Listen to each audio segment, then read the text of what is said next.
Good day. Thank you for joining us for another edition of Conversations with AARP in the Virgin Islands. I'm Troy Deshabert Schuster, State Director for AARP in this territory. Christmas is undoubtedly the most joyous and highly anticipated time of the year in the Caribbean, marked with tradition and cultural customs. For Virgin Islanders, it's a time of plenty partying, visiting family, and festivity, marked by the annual Crucian Christmas Festival and its many ancillary events. Over the years, it has changed significantly due to our own influences, but there are many traditions that remain commonplace in the lives of Virgin Islanders. Recognizing the importance of celebrating our rich culture, AARPVI has invited Shamari Haynes, Assistant Director of the Division of Festivals, to share with us information on the most anticipated festival of 2023, the Crucian Christmas Festival. And so, Shamari, welcome to the show. Thank you for having me. It's a pleasure. So, now, this Crucian Christmas Festival, just now in the beginning I said 2023, but in my notes it has 2022. This Christmas is this year, but the festival takes place next year. So how do you refer to that, by the way? Is it It's one of the things 2023 festival, 2022 festival? actually 2022, 2023. It's one of the things that are unique about Crucian Christmas Festival. We end a year and we start a year. Right. Great way to end and great year to start, right? With lots of celebration and revelry. Yes. And so give us a little bit of a background on the division of festivals, because I think that's a pretty new development in the Virgin Islands. I believe it was a committee that operated these festivals before. So if you can give us the background, the history, and where we are today with the division of festivals. So prior to the division of festivals, Crucian Christmas Festival here in St. Croix, Virgin Islands Carnival in St. Thomas and St. John 4th of July celebration was hosted and executed by nonprofit organizations. In 2019, the division of festivals were signed into law by then Governor Kenneth E. Mapp. I'm sorry. Um, we were staffed by Governor Albert Bryan. The division of festivals were staffed by Governor Albert Bryan. We're now underneath the Department of Tourism. Ian Turnbull is the territorial director. Myself, the assistant director for St. Croix. Halber Hart, the assistant director for St. Thomas, and Miss Leona Smith, the assistant director for the District of St. John, the Island of St. John. Okay, so you have four, one director and Three two assistant assistant directors. directors, three assistant directors for each Assistant director. respective island. Okay, so each assistant director plans the festival on their respective island. Correct. I see. Okay. And so I imagine this makes for a more efficient, cohesive planning to have it all within the Department of Tourism and under this particular division? Yeah, most certainly. So, the Department of Tourism has the machines to market, but we definitely work, although, I'm responsible for the island of St. Croix, we definitely work as a collective. So we're all involved in the planning of the festivals and the carnivals on each island to ensure that it's all at the same standard, very much transparent, and then things that we're unable to do in a particular district, we're able to introduce in a new district and vice versa. So, I mean, it poses its challenges, but it's definitely one of the best decisions made. I think so too. Centralizing is always a good thing, and it builds, as I said, cohesive policies and so forth, comprehensive view of the whole series of events. And Correct. so when you're planning the Crucian Christmas Festival, are you just planning the parade, or do you also have oversight of the village? I wish it was only the parade. I'm responsible for all of the Crucian Christmas Festival events, to include the Prince and Princess pageant, the Missing Cry pageant, the Calypso show, the food fair, the festival village, and the two parades, as well as the Juve. Um, you know, each event has a committee that's head by a committee chair, and then I oversee the operation of each to include the overseeing of budgets and spending. That is a lot of planning. It is. Yeah. I'm not just planning for one event. I'm planning for multiple events. Each event, has different requirements, require different resources. Sometimes there's different personalities, but it's definitely something that I enjoy doing. Outside of, I'll say it's very rewarding. Let me say that it's a very rewarding job. And so from the beginning of the pageantry all the way through the parade Yeah. to the closing of the village, how much time does that incorporate? Is it 2 weeks, 3 weeks? No, so it's actually a year of planning. But we actually, dive or delve into it really in August. So we wrapped up the Missing Cry pageant this past Sunday. And then 2 weeks ago we had the Prince and Princess pageant. Right now, as we speak, booths are being moved into the festival village and the stage is being erected. So it's a 24-hour job, especially in preparation for the season. The festival village opens next week, Friday, December 30th. So it's all full planning. The Coney Island is going up right now. So aside from preparing from August, as I wrap up one event, I'm focused, straight onto the next thing. Wow. And it's a lot of events because even in the village, there's a different event every night, correct? Correct. So aside from, we have cultural night, we have Latin night, we have reggae night, we have a flag fest that we reintroduce. We have a girl power that we also reintroduce. Aside from running the events the night of, we have some check that takes place before, sometimes 2 days before, and then we have entertainers that we are bringing into the island, getting checked into the hotel. So it's a around the clock job, around the clock. That is a lot, a lot. Yes, and the division of festivals, we're a pretty small team. So aside from the director and the three assistant directors, we have Mr. Wanda Aben, who is the executive administrative assistant, and then Mistress Felina Pemberton, who is my assistant here in St. Croix. And then, of course, we cannot do this without the support of other tourism employees, may it be the director of film, the director of visitors experience, and of course, leadership. And are you able to recruit volunteers to help with all of this planning too, or is it just the employees who have to do it all? No, we have volunteers. All of our community members and chairs as well work on a volunteer basis.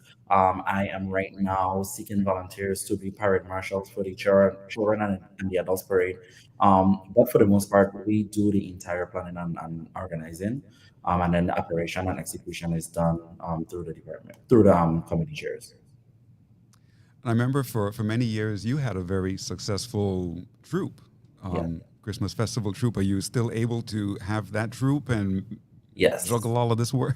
Yes. I started out Simply Sophisticated Fun Troop in 2018, and then Savage Festival. Sorry, I started Simply Sophisticated in 2008 and Savage Festival in 2018. So I own and operate two carnival troops who do not compete in any of the parades. Let me just put that in. I know there was a conversation about some conflict of interest at one point, but we don't gain or obtain anything from the department. But aside from that, we're celebrating our 15th and 5th anniversaries this year. So huge milestones for us. And we're looking at a collective of over 1,200 people between both troops. So, Wow. I do this job around the clock, 24 hours, and I still find time to make sure that my festival troops are prepared and ready to make their debut on the parade route each year. I am blessed to not only have a really good staff and support here at Tourism within a division of festivals, but my team does an excellent job preparing the carnival troops as well. So no one man is an island. I am blessed with good people. You must be blessed with good people because that is a lot. And I could understand when you say you work 24/7 because I just cannot imagine how you do all of that. Many years ago when I was a teenager, I guess back in the mid 1980s, Mhm. my family had a troupe called Potpourri, and it was a lot of work just to have one troupe, And and the for you to industry, have two and all of that. the industry is a lot more demanding too. So even as it relates to like costume design, it's a lot more detail. The packaging is a lot more in depth. Folks are asking for a lot more. You have folks who, specifically, want bigger pieces. So it's a lot more detail, a lot more demanding as the carnival industry rises and it grows here, not only within the territory but within the region. All eyes are most certainly here on the Virgin Islands when it comes to festival, and not just the parades, festival in general. We are definitely at the forefront and leading with with other islands, Jamaica. Miami is the last big festival or carnival in the United States right before St. Croix, but we're at the forefront. I understand that Trinidad has the largest carnival in the Caribbean, and if I'm correct in saying so, does Trinidad have any influence on how we do things here in the Virgin Islands, out of curiosity?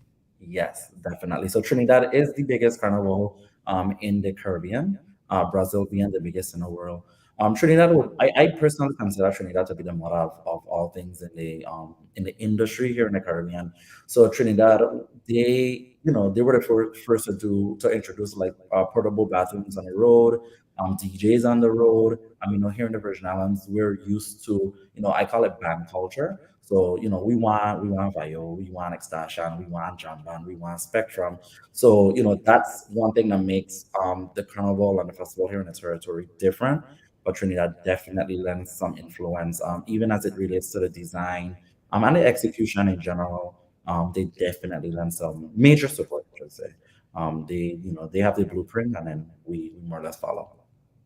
Right, and we have a lot of people living here in the Virgin Islands who are from Trinidad, Yes, so I imagine they also bring that influence in with them directly.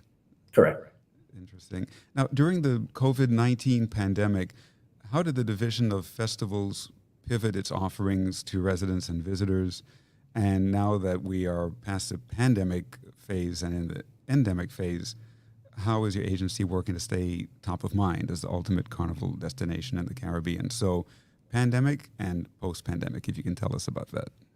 So right before COVID actually made its self known, we were 1 week out from St. Thomas Carnival, so we had to spread the moment, figured out how we would have turned something that has thousands of visitors into a virtual setting, something that was never done. So we took Carnival, we took St. John Festival in July, we made it virtual. We were able to obtain and gain record breaking numbers. That same year in 2020, Labor Day went virtual as well, and we were actually able to obtain more numbers on Labor Day. Um, and their viewership. So we did that. We also found it to be a good opportunity for us to archive, the different events, different festivals. We started to introduce, little dialogues with different cultural bearers. We did it here with Shalana Brown. We did it with Willard John. We did it with former Carnival Queens and Calypsonians over in the St. Thomas district. We did it with Kurt Marsh over in St. John, right? And then now that we're at the endemic, we hosted abbreviated versions of Carnival in St. Thomas and in St. John. And then we're full on back, full force here in St. Croix.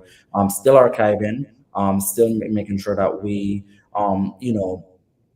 record, archive, put it out there for our virtual, because a lot of folks haven't getting back into in-person events. There's a lot of people who still look forward to live streams, right? Because it's a way to make them feel as if they're there, although they may not be able to attend. But we're definitely like we're going full force here in St. Croix. So it's all or nothing.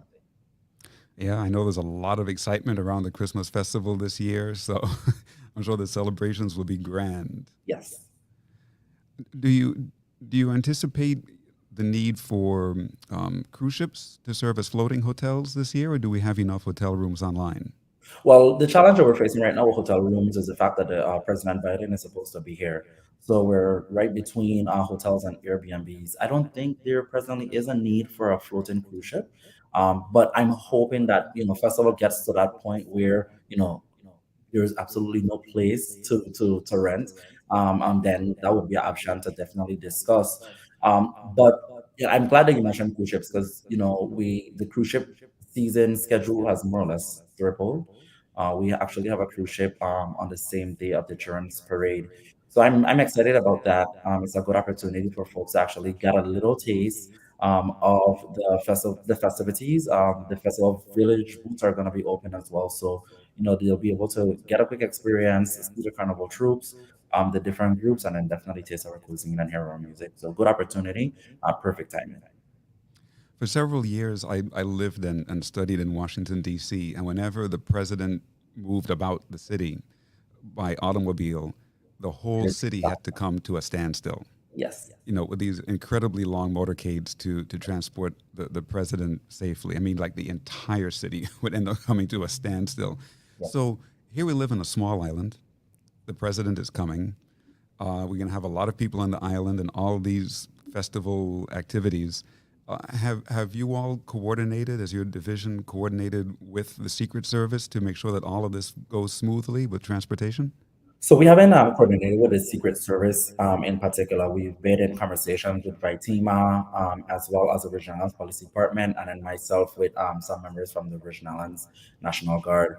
Um, before getting confirmation that the president was coming, we've been having interagency meetings from August.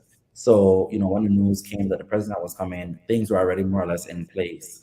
Um, I'm excited about the president being here. I'm just not so excited about everything having to come to a stop because you know what traffic is gonna be like. But it's definitely a good look. Perfect timing.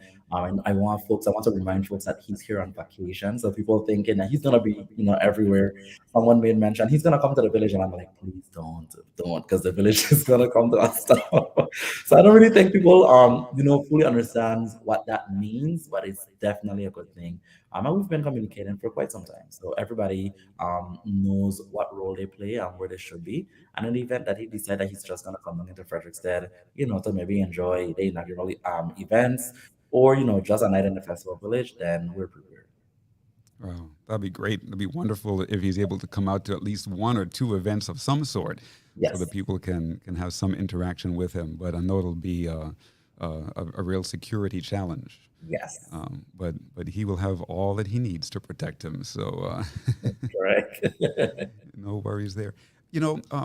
I've often wondered about why we don't do the alternating between towns for the Christmas festival anymore. When I was a youngster growing up, it would flip flop between Christiansted and Frederickstead. Is there a talk of doing that again? And why don't we do that? So we've been having conversations about having the festival alternate towns. Ultimately, I think Frederick said personally just lends for a better layout logistically when it comes to the festival village. But I don't think that anything in particular stops us from taking the events back into Christian said, even if we take some events. So if we're unable to alternate, the parades, then maybe we could alternate the Juve. We could maybe even reconsider.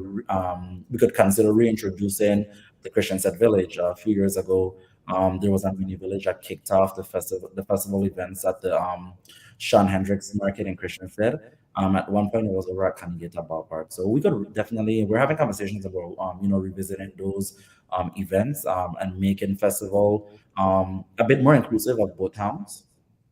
So it's a bit more fair, I should say. But we're having conversations. I was fortunate enough to participate in the 50th anniversary of Crucian Christmas Festival, and this actually marks 20 years since the parade was last in Christiansted. Yeah, it's been a while. But you're Yes, right. I mean, the layout of Frederickstead is much more conducive to it. But I'm sure that the businesses in Christiansted would appreciate having some of that activity in their area too. correct. So I agree. trying to spread it around. Now, um, in most other parts of the world, Carnival is on Fat Tuesday, the day before Ash Wednesday. In St. Thomas, it's after Easter. On St. Croix, it's right after Christmas. So, can you give us an indication of the history and why we have a Christmas festival and having it early in the new year? What's the background to that? So we're ultimately celebrating. We have a two-part festival. So we're from Christmas, and then we have the Three Kings Day celebration. So it's just all inclusive. It definitely is something that works. I know in St. Thomas, Carnival actually started as a Valentine's Day celebration, and then it was moved, to the month of April. Sometimes, depending on when the calendar falls, it would end the first weekend in May. Um, at one point, the festival adults parade took place on Three Kings Day, and then of course over time with making some changes for it to be a bit more inclusive, and for folks to actually be able to come and enjoy it in a time frame that's feasible for vacationers. It was definitely moved and shrunk in that week time frame. But we definitely, I tell people all the time, Crucian Christmas Festival kicks off from Thanksgiving weekend. And from Thanksgiving weekend straight up through Three Kings Day, we're celebrating and having a good time. That is so very true. And I think a lot of work also slows down between Thanksgiving and Three Kings Day because Yes. Yeah. everybody is celebrating and partying. Right. Quite similar to Puerto Rico as well, because their festivities don't end until after Three Kings Day. Correct. And like you mentioned Trinidad a few minutes ago. In Trinidad right now, Carnival starts now for them. So they celebrate Parang and they're playing Parang music and they're celebrating. But Carnival starts now, and their Carnival isn't until February. So, I'm pretty sure that they're right now in high gear preparing for their return of Carnival since the pandemic.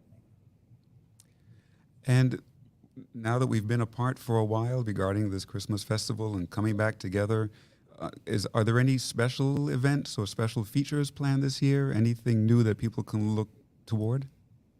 So one new thing that folks will look towards is we're moving um, the food fair from Frederickstead over to the App Fairgrounds. There has been some chatter in the community. Folks were originally we had advertised the food fair for January 4th, but in light of the inauguration, we had to move it to the 5th, which is the same day as the Juve. And I just thought it made complete sense for us to move the food fair over to the Africa grounds. So the feel is going to be different, the vibe is going to be different, positively, of course, but it allows for the vendors to utilize booths that are already set up with electricity, running water. We want to definitely, we're expanding the food fair and including food trucks as well. We have a lot of new vendors that have reached out. And then we have a bunch of government agencies that also turn in applications as well. So they have, a presence out at the food fair. So, that's really cool. We One of the changes that we made this year is instead of a 12-day village, we actually have a 9-day village this year. So folks have a shorter time to celebrate, but it's going to be a lot more action packed because it's from event to event, from village night to village night. So good changes, but I'm definitely hoping that the folks would actually, see and embrace their vision. I'm happy to hear that you're going to have the food fair at the fairgrounds. I think it's much more conducive, and really thrilled to hear that now food trucks can participate in the food fair because of this other venue, this new venue for the food fair. And we see all over television and so forth that the food truck culture, if I may use that term, is expanding across Right. the United States, and we've always been well acquainted with food trucks here on St. Croix. Sometimes you find the best food out of a food truck, and Yes. so yeah, I remember when I was a teenager, going to all of the food trucks down in Christiansted on the wharf. We used to call them the roach coaches, Right. and we Right. used to have like even two or three of them. There's one that has survived over the Yes. decades in Christiansted in the evening. The thought process too, because we have a lot of vendors who try to get into the festival village, but the present location of the festival village do not allow for us to expand. We're capped at 31 booths. There's no way that I could even fit in one more, even if I wanted to, because space is so tight. So in conversations with the team, we decided that we're definitely going to open up the food trucks, and maybe this might just be the beginning of something new. So we'll see, we'll see. I think folks are actually looking forward to it as well. So. Yeah, yeah, it's a great idea. And I know this is not what we're talking about today and is sort of out of your wheelhouse, but I imagine that you all in your division are also getting geared up for the St. Thomas Carnival already, right? Starting those plans. Yes. So, in planning Crucian Christmas Festival, the planning for St. Thomas Virgin Islands Carnival is also taking place as well, with a little planning for St. John as well. So, festival planning takes place year round. One of the things that we're fortunate to have here in the territory would be Three Reasons Effect. That's actually a promo that we're running from the Division of Festivals, the Department of Tourism. Three Reasons Effect. Carnival, festival, 4th of July celebration, and the planning is literally year-round, takes place all at the same time that we're actually executing these events. Fantastic. And so for our viewers, our listening audience, how can they learn more about all of the activities surrounding the Crucian Christmas Festival coming up? So if individuals have access to the web, they can visit us at visitusvi.com. If on social media, whether it's Facebook or Instagram, our handle is USVI Festivals. The same will go for YouTube. Folks could reach out to me directly on social media as well, Shamari Haynes. And then you could just tap into the tourism office. We're located on Strand Street, upstairs of Frederickson Mall, next to the Victorian House and Caribbean Museum Center for the Arts. And we're also in the process of opening a Christian set location, which would be located right across the street from Bridge Park. And how is it looking this year for participation? Are you seeing an increase in the number of troops or a decrease in the number of troops? What is that looking like? We have new entries into the parade. One of those new entries being a carnival troop. But what we're also noticing is that the carnival troops have expanded tremendously in numbers, which is definitely a plus. Which means that folks are definitely visiting the island. Folks are staying at the Airbnbs and hotels. They're renting the cars. So we're definitely seeing an intake of entries in the parade, and then we're still accepting some applications. So we're waiting to see what the churn parade is going to look like. Oh, that's going to be incredible. I'm sure it's going to be a grand celebration. Yes. And I'm excited. I'm looking forward to it. do you ever publish a list of the troops and the theme of each troops in advance, or is it just a surprise on the day? So we publish a list of troops for the parades. What we're going to do this year is actually publish a list of all of the entries. The teams we don't publish, but we could definitely include that. That's actually a really good suggestion that I'll take. Fantastic. So thank you And so then, much. yeah, I think it's a really great thing to do. To publish the list in advance so people can see what's coming up and see the whole lineup. Maybe there's some people who want to see the whole festival. Maybe some people just want to come out to see particular troops, and they can plan as to when they come, whether it's the first half or the second half. Yes, that would actually make some sense. I appreciate that. Thanks. Yeah, because like for me personally, I don't quite have the stamina to stand up out there in the hot sun all afternoon long. But maybe there's some troops that I may want to see, and I might want to just drop in for those and then leave after. So that can be a help for more uninteresting people like myself. Yes, and there's folks who are literally on the parade route from 7 a.m. When I witnessed that for the first time, I was actually very shocked. They're out there from 7 a.m. Until the parade ends. So shout out to the party people on the side. Exactly, the party people on the side. Well, you've been listening to me, Troy Deshabert-Schuster, State Director of AARP in the Virgin Islands, in conversation with Shamari Haynes, who is the Assistant Director of the Division of Festivals, responsible for the Crucian Christmas Festival. And thank you for joining us for this episode of Conversations with AARP in the Virgin Islands. And again, Shamari, thank you for being with us today. Thank you for having me.